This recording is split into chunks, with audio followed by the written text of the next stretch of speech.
ये जो लोग हैं जिन्होंने हथियार बांटे हैं, ये उन्हीं की पार्टी के सत्ताधारी दल के अनुसांगिक संगठनों के लोग हैं। जो मुख्य आरोपी है, जो इनका मास्टरमाइंड है, उसके खिलाफ क्या कार्रवाई हुई? कोई कार्रवाई नहीं हुई। माहौल बिगाड़ने के लिए इस तरह के हथियार वितरित कर रहा है और पुलिस खामोश है कि अगर कोई मुख्यमंत्री के खिलाफ कोई टिप्पणी कर दे तो उसका वीडियो बनाती है पुलिस, उसे थाने से बाहर निकालते हुए उसको वीडियो जारी करती है। वो सही से चल भी नहीं पा रहा होता है और उसी प्रदेश में और दिल्ली से लगा हुआ जो जिला है, वहां पर हथियार बांटे जा रहे हैं, एक कम्युनिटी को अपमानित करने वाले शब्द बोले जा रहे हैं और पुलिस खामोश है। अभी ईसाइयों के साथ में क्या हुआ? चर्च में घुसकर तोड़फोड़ की गई।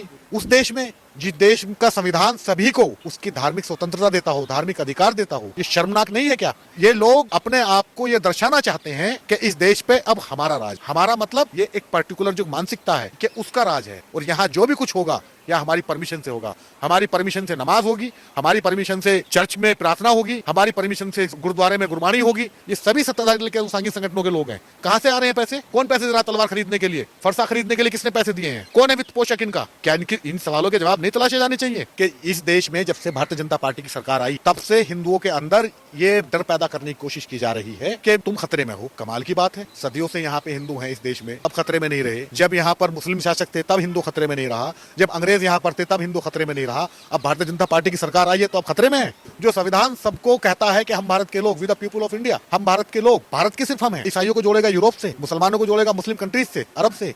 इस देश में राम की पूजा होती है, इस देश में रावण की पूजा होती है। कहां से मिला यह अधिकार? संविधान से मिला। रावण की पूजा हो रही है, इन्हें दिक्कत नहीं है। चर्च में प्रार्थना हो रही है, उससे दिक्कत है। मस्जिद में अजान हो रही है, उससे दिक्कत है। ये इस देश को अराजकता की ओर धकेलना चाहते हैं। ये इधर हथियार बांट रहे थे, उधर लखनऊ में लोगों ने फूल बांटे हैं। बारूद कभी जख्म का मरहम नहीं हो सकता। उत्तर प्रदेश के गाजियाबाद में हथियार बांटे जाते हैं, तलवारें बांटी जाती हैं और ये कहा जाता है कि अगर बांग्लादेश जैसी स्थिति होती है हमारे देश में तो अपमानजनक शब्दों का इस्तेमाल करते हुए काटने की बात कही जाती है। ये वीडियो देश भर में वायरल होती है। सवाल ये उठ रहा है कि उत्तर प्रदेश जो योगी सरकार है वो अपने आप को सशक्त महसूस करती है, ये कहते हुए कि सारे गुंडे यहाँ से भाग चुके हैं, प्रदेश छोड़ चुके हैं। तो फिर ये कौन लोग हैं जो खुलेआम इस तरह हथियार और धारदार हथियार जो है घर घर जाकर पहुंचा रहे हैं, बांट रहे हैं? हमारे साथ सीनियर जर्नलिस्ट वसीम अकरम त्यागी जी हैं, इनसे हम बात करते हैं। सर, किस तरह से देखते हैं ऐसी घटनाएं होती हैं, उनके वीडियो भी सामने आते हैं, लेकिन कार्रवाई के नाम पर क्या होता हुआ दिख रहा है और किस तरह का मैसेज ये देने की कोशिश है? कार्रवाई के नाम पर लीपापोती हो रही है। ये जो लोग हैं जिन्होंने हथियार बांटे हैं, ये उन्हीं की पार्टी के सत्ताधारी दल के अनुसांगिक संगठनों के लोग हैं और जिन पर कार्रवाई हुई है वो तो गुर गए हैं। जो मुख्य आरोपी है, जो इनका मास्टरमाइंड है, उसके खिलाफ क्या कार्रवाई हुई? कोई कार्रवाई नहीं हुई। उसने अभी कुछ दिन पहले बांग्लादेश की के नाम पर शाहजहांपुर के मजदूरों को पीटा था। पुलिस ने गिरफ्तार किया, जेल रहकर आया ये आदमी और अब ये फिर से माहौल गरमाने के लिए, फिर से माहौल बिगाड़ने के लिए इस तरह के हथियार बांट रहा है, हथियार वितरित कर रहा है और पुलिस खामोश है। कार्रवाई करने के नाम पर पुलिस शून्य है बिल्कुल। उस आदमी को उत्तर प्रदेश पुलिस, जिसके बारे में जो इस चीज के लिए प्रतिबद्ध है कि अगर कोई मुख्यमंत्री के खिलाफ कोई टिप्पणी कर दे तो उसका वीडियो बनाती है पुलिस, उसे थाने से बाहर निकालते हुए उसको वीडियो जारी करती है। वो सही से चल भी नहीं पा रहा होता है और उसी प्रदेश में और दिल्ली से लगा हुआ जो जिला है, वहां पर हथियार बांटे जा रहे हैं, एक कम्युनिटी को अपमानित करने वाले शब्द बोले जा रहे हैं और पुलिस खामोश है। ये तो खुद सोचना है पुलिस को कि वो किसकी ड्यूटी कर रही है। वो ड्यूटी संविधान की कर रही है या फिर एक पार्टी के सत्ताधारी दल के अनुसांगिक संगठनों के लोगों की ड्यूटी कर रही है। ये तो पुलिस को सोचना है इस पर। और ये ऐसा नहीं है कि पहली बार हो रहा है। जिस समय समय पर इस तरह की घटनाएं होती रही हैं। अभी ईसाइयों के साथ में क्या हुआ? क्रिसमस के मौके पर किस तरह से उन्हें पीटा गया, चर्च में घुसकर तोड़फोड़ की गई, उन्हें प्रताड़ित किया गया।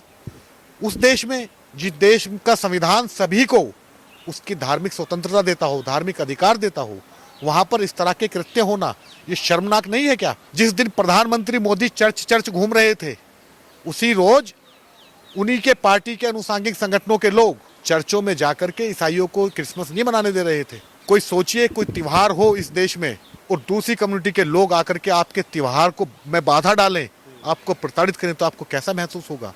आप आज़ाद महसूस करेंगे खुद को? ये लोग अपने आप को ये दर्शाना चाहते हैं कि इस देश पे अब हमारा राज है।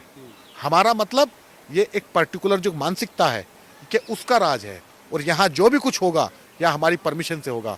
हमारी परमिशन से नमाज होगी, हमारी परमिशन से चर्च में प्रार्थना होगी, हमारी परमिशन से सिखों गुरुद्वारे में गुरबानी होगी, सब कुछ हमारी परमिशन से होगा। ये उस थोपना चाहते हैं, उस सोच को थोपना चाहते हैं जो संविधान के विरोध में है। तो संविधान कहता है सभी को अपने धार्मिक अधिकार हैं, सभी को धार्मिक स्वतंत्रता है, वो अपने मजहब का प्रचार करे, अपने धर्म का प्रचार करे, उसकी आज़ादी है। ये लोग कौन होते हैं किसी के धार्मिक कार्य में जाकर, कार्यक्रम में जाकर के बांट रहे हैं। नहीं, वो बांट रहे हैं। इस देश में पुलिस है, इस देश में फोर्स है, नेवी है, तमाम फोर्सेस हैं। आप जो ये बांट रहे हो आत्मरक्षा के नाम पर कह रहे हैं। क्या आत्मरक्षा? इस देश में पुलिस नहीं है कि रक्षा करने के लिए? आपको किसने अधिकार दे दिया आत्मरक्षा के नाम पर? और आत्मरक्षा के नाम पर बांट रहे हैं। आप लाइसेंस बनवाइए, जाकर के लाइसेंस बनवाइए, उसके लिए है प्रावधान है। आप जाइए लाइसेंस बनवाइए, बांट दीजिए ला करके, आप में हिम्मत है तो। लेकिन नहीं, इन्हें माहौल गरमाना, माहौल में सांप्रदायिक सौहार्द इनको बिगाड़ना है, ठीक है, ताकि इनके जो मुख्य मुद्दे हैं उस पर बात ही ना हो पाए। ये ऐसा नहीं है कि सत्ताधारी दल को नहीं पता इनका, ये सभी सत्ताधारी दल के अनुसांगिक संगठनों के लोग हैं जिन्हें सब कुछ पता है, उन्हीं के लोग हैं। कहाँ से आ रहे हैं पैसे? कौन पैसे दे रहा तलवार खरीदने के लिए, फरसा खरीदने के लिए किसने पैसे दिए हैं? कौन है वित्त पोषक इनका? क्या इन सवालों के जवाब नहीं तलाशे जाने चाहिए? कौन है वित्त पोषक? जो वित्त पोषक है वही इनका मास्टरमाइंड है, वहीं से संचालित हो रही सारी चीजें। आप उसकी जड़ें खंगालते जाइए, जड़ें वहीं निकलेंगी, सत्ताधारी दल की जड़ में निकलेंगी, वही जड़ है। पर देश जब सुरक्षित हाथों में है तो फिर इतना खतरा कैसे है? ये खतरे के नाम पर ये सब बांटा जा रहा है कि हिंदुओं को खतरा है। ये खुद इन्हीं को सोचना है कि इस देश में जब से भारतीय जनता पार्टी की सरकार आई है तब से हिंदुओं के अंदर ये डर पैदा करने की कोशिश की जा रही है कि तुम खतरे में हो। कमाल की बात है, सदियों से यहाँ पे हिंदू हैं इस देश में, तब खतरे में नहीं रहे। जब यहाँ पर मुस्लिम शासक थे तब हिंदू खतरे में नहीं रहा, जब अंग्रेज यहाँ पर थे तब हिंदू खतरे में नहीं रहा। अब भारतीय जनता पार्टी की सरकार आई है तो अब खतरे में है? ये खतरा नहीं है। इन्हें मुख्य मुद्दों से ध्यान भटकाना है, जो जनता के रोजगार से जुड़े मुद्दे हैं, जन सरोकार से जुड़े मुद्दे हैं, उनसे ध्यान भटकाना है। और साथ ही साथ जो संविधान है उस पर प्रहार करना है, उसकी आत्मा पर प्रहार करना है। जो संविधान सबको कहता है कि हम भारत के लोग, we the people of India, हम भारत के लोग, तो उसे कहना है कि नहीं, भारत के सिर्फ हम हैं, पर ये आप भारत के नहीं हैं। आपको वो मानेगा, आपको जोड़ेगा, ईसाइयों को जोड़ेगा यूरोप से, मुसलमानों को जोड़ेगा मुस्लिम कंट्रीज से, अरब से। क्यों भाई? कौन हो आप? इस देश में सभी को धार्मिक स्वतंत्रता है, आप जिसको चाहे उसको पूजें, जिसकी चाहे उसकी इबादत करें। इस देश में राम की पूजा होती है, इस देश में रावण की पूजा होती है। 12 ऐसी जगहें हैं इस देश के अंदर जहां पर बाकायदा रावण के मंदिर हैं और रावण की पूजा होती है। कहां से मिला यह अधिकार? संविधान से मिला। ये लोग उससे रावण की पूजा हो रही है, इन्हें दिक्कत नहीं है। चर्च में प्रार्थना हो रही है, उससे दिक्कत है। मस्जिद में अजान हो रही है, उससे दिक्कत है।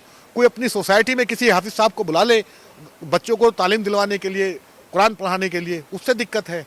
सब कुछ के ये सब कुछ यहाँ पर जो भी होगा वो हमारी मर्जी के अनुसार होगा। अब ये मर्जी से जब देश चलने लगता है, जब संविधान से नहीं चलता है, तो उस देश में अराजकता होती है। ये इस देश को अराजकता की ओर धकेलना चाहते हैं। और पुलिस कार्रवाई ना करके इन पे, पुलिस एक लड़के ने, गाजियाबाद का ही एक लड़का था, वो सऊदी में रहता था, उसने योगी आदित्यनाथ की एक फोटोशॉप से बना करके सोशल मीडिया पर पोस्ट की थी। पुलिस इंतजार करती रही कि जब ये गाजियाबाद आएगा, वापस आएगा विदेश से, तब इसे गिरफ्तार करेंगे। जब वो विदेश से आया, उसे गिरफ्तार किया और उसका वही वीडियो लंगड़ाते हुए चलने का वीडियो जारी किया। तो पुलिस जब इस तरह से लोगों को पकड़ती है, ये तो कैमरे पर आकर के सबके सामने आकर के हथियार बांट रहे हैं, ये नहीं दिख रहा है। पर संविधान की बात आप कर रहे हैं जी। संविधान के नाम पर ही तो ये वो कह रहे हैं कि देश, ये भी कह रहे हैं वो अपने नारों में कि देश संविधान से चलेगा, देश शरिया कानून से नहीं चलेगा। और उसके बाद फिर वो इस तरीके के हथियार भी बांट रहे हैं। तो ये जो हथियार बांट रहे हैं, ये कौन से संविधान ने अधिकार दे दिया उनको हथियार बांटने का? ये उनकी शरिया ने हथियार दे दिया, जिसे मनुस्मृति कहते हैं।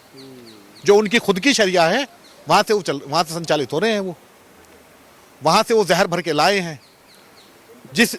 जिस मनुस्मृति में ने एक बहुत बड़े वर्ग को एक लंबे समय तक, और आज भी जो इंसान मानने के लिए तैयार ही नहीं है, जो इंसानों के साथ में इंसानों जैसा व्यवहार करने के खिलाफ है, उसके अनुसार वो चल रहे हैं। उसके अनुसार आप लोग जो हैं, ये जिनके खिलाफ हथियार बांट रहे हैं, वो तो इंसान ही नहीं है। उन्हें तो मलेच्छ मानते हैं, उनसे नीचे जाएंगे तो उन्हें शूद्र मानेंगे, आगे चले जाओगे आदिवासी कम्युनिटी में चले जाओगे उन्हें राक्षस मानेंगे। ये वो मानसिकता है। तो ये कौन है संविधान से? आप कौन चलाने वाले हैं ये लोग? आप हैं कौन? आप इस देश के प्रधानमंत्री हैं, मुख्यमंत्री हैं, किसी संवैधानिक पोस्ट पर हैं, कोई पुलिस अफसर हैं, सब कुछ यहाँ संविधान से तो चल रहा है। लेकिन संविधान में ये तो नहीं है कि आप हथियार बांटिए किसी कम्युनिटी के खिलाफ जा करके।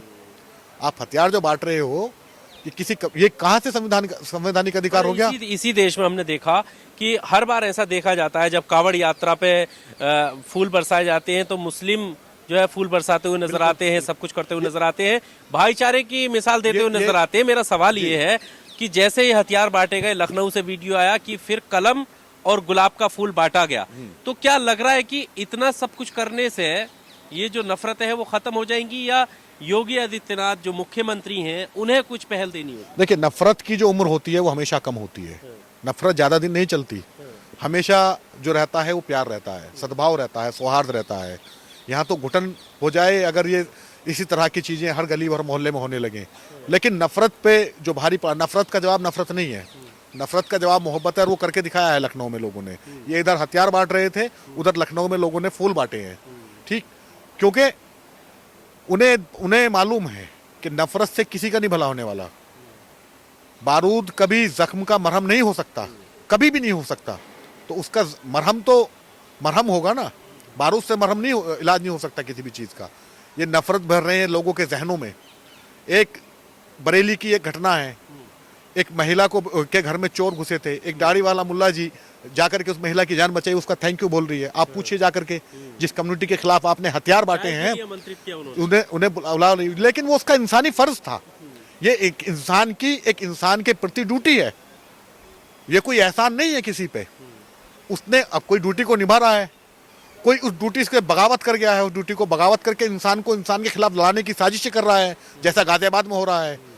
कोई इंसान दूसरे धार्मिक कृत्यों में जाकर के, वो देश जो सबको सेलिब्रेट करता हो, जिस देश का अपना कोई मजहब ना हो, वो सबको सेलिब्रेट करता हो और सबको आज़ादी देता हो। इस देश में हिंदू हैं, मुसलमान हैं, सिख हैं, ईसाई हैं, लिंगायत हैं, बौद्ध हैं, जैन हैं, पारसी हैं, नास्तिक हैं, आदिवासी हैं, सबको अधिकार मिला है संविधान से। अपनी जिसको चाहे उसको पूजे, जिसको मन ना चाहे ना पूजे।